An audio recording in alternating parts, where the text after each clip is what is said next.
Ils ont exposé des squelettes fossilisés qui datent de 1000 ans et on pense, enfin, en tout cas, ils disent que ce seraient des squelettes non humains. Qui pourraient appartenir à une espèce d'extraterrestre. Voilà. Eh ouais. Mais ils se foutent de notre gueule, là. On nous prend pas pour des taupes un peu, là. On dirait des figurines de E.T. en pâte à sel, là. Pas du tout.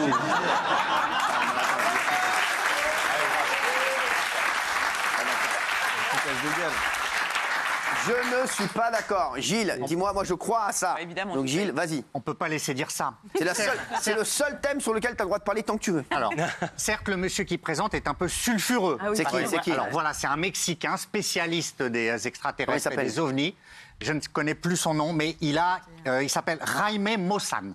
Et il a quelques casseroles, c'est-à-dire qu'il a déjà présenté des gens qui se sont avérés de faux extraterrestres. Oui, beaucoup de mais là, je le crois, Jaime. Pourquoi je le crois? Parce que... Il a raison, ça frère. C'est ma fille qui l'a fait en cours de ça. Arrêtez de me prendre pour un con, ça. Et pas du tout, Cyril. Et la preuve est scientifique. Il y a eu des expertises menées par la plus grande université mexicaine. Laquelle? 30% de leur ADN est inconnu. On n'a jamais vu ça. C'est-à-dire que ce n'est pas de l'ADN. La APDB Ce n'est pas de l'ADN. C'est quoi? C'est quelle université au Mexique? La APDB ou pas? Non, c'est pas la APDB. Vous connaissez la APDB? Bien sûr. Non, sans rigoler. C'est la seule université qui s'occupe de ça. Ça veut dire quoi? Aïe, Pépito de Belin.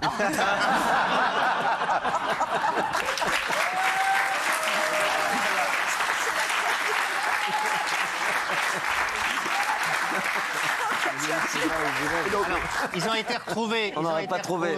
On n'aurait pas trouvé, c'est pour ça. On sait très bien qu'ils ont été retrouvés à Cusco et il faut savoir que les Incas, les Mayas notamment, avaient de grandes relations avec les extraterrestres.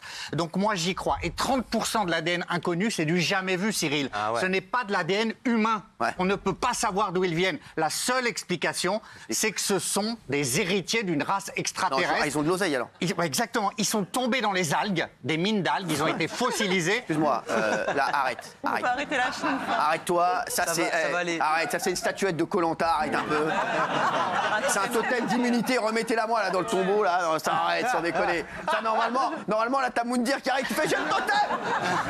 Je l'ai. Non mais arrête frère, arrête un peu, arrêtez de nous prendre pour des cons, arrêtez de nous prendre pour des jambons, non mais sans rigoler. Et vous savez prenez qu'en pour des parlant, khaloufs. Cyril, en parlant d'extraterrestres, Oui. la NASA est en train de réouvrir des dossiers, a promis que là, aujourd'hui Ils ou arrêtent pas demain... de promettre, on n'a jamais rien. Bah oui. Non, en revanche, c'est très sérieux. Au printemps dernier, c'est un ancien officier des renseignements de l'Air Force qui a témoigné devant le Congrès américain. Il s'appelle David Grush. Il a expliqué... Grush. T'es dans le chocolat celui-là. David Grush. Oui, Jean-Claude Bourré en avait parlé. Il a expliqué sous serment que des programmes de vérification étaient en cours et qui ne pourraient pas donner plus d'informations, mais que des programmes de vérification étaient en cours à partir d'un objet qui a été saisi ou récupéré par les services américains et qui est en cours d'analyse et dont on ne sait pas quelle est la provenance. Qui a trouvé ça?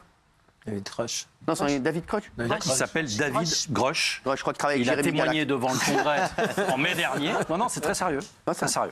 Il y a des études en cours, Non, mais ça ne veut je pas sais, dire... Moi, j'y crois à fond, ça, moi. Ça, Jacques, moi, je te dis, j'y crois. Tu sais, il y avait eu cette image très fameuse vue par du pilote, vue du cockpit d'un pilote, où on voyait un objet devant lui et où le pilote, on voit l'objet partir à toute vitesse. Ouais. Et le pilote dit ça peut pas être une vitesse terrestre. Ah, d'accord. Il Ouais, ça- sous-entend que... Ah ouais. Voilà. Et donc ça fait partie, très officiellement, des faits qui sont... Toi, tu penses qu'il y a des extraterrestres? T'es comme moi. Mais c'est de la matière, c'est pas des ce que je Si, sais... si. Non, mais... C'est un gars, je l'ai vu. Moi, je suis très dubitatif devant ce truc-là parce qu'effectivement, comme ça, tu dis, ouais, on ça, a c'est l'air cool. on a l'impression que c'est E.T. qui est très bien sculpté. Mais bon, il y aura des équipes de Eric Daniel, chercheurs, on voyons. verra. Si... Bien sûr. Pourquoi pas. Et ils sont là, Cyril, ils sont là, vous le savez, ils sont là, regardez leur tête, ils nous appellent depuis 1800 ans. Et on ne saisit pas leur appel. Je t'explique, pars-toi, hein, pars avec eux. Hein.